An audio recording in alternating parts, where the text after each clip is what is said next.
My career had a very strange beginning. During World War II, I think 1943, I was 15 years old and a school dropout. At that time, you could only take an essential job. I was delivering Woodstock Sentinel reviews, and the lady there said, well, why don't you go and see if they will take you as a reporter? So the next day I jumped on the bus, went to Woodstock, went up, spoke to the city editor, and he said, you just sit over there.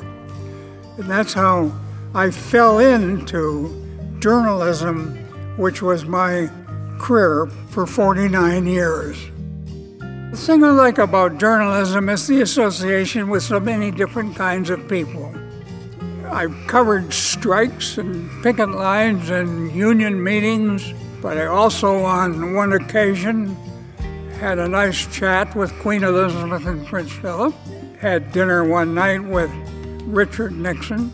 I had one extraordinary interview that was a really good break with General Douglas MacArthur. The whole thing about journalism was the experience you have in dealing with the people who make the news. You pretty soon get to know who's genuine and who's phony. It's an education in itself. After 3 years, I left Woodstock and went to the Windsor Star. I was with the Star for 22 years. I applied for and was taken out of the Detroit News. I did an extraordinary amount of foreign go-out assignments that took me, before I was done, to some 25 countries. I have 3 children. All 3 are high achievers, and I'm very proud of them. I spent a terrible amount of time away from home. So Margaret was left to run the show at home. She had a husband that would disappear for months. She, I think, did more to raise these kids than I did. Margaret was my one and only from the age of 15 until she died last year at the age of 95. So that should tell you something right away. All I can tell you is we belong together. We made a perfectly good couple. Some months before she died, she said, you know, we stood at a bus stop one night, and you said to me, if you marry me, you'll have an interesting life. To which he said, boy, did you pay off.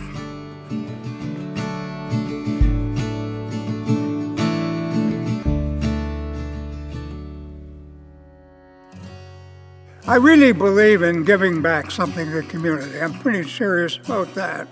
The one charity that I've had a connection with for decades is the Goodfellows Club. Margaret and I managed the school breakfast program for the Goodfellows for 15 years.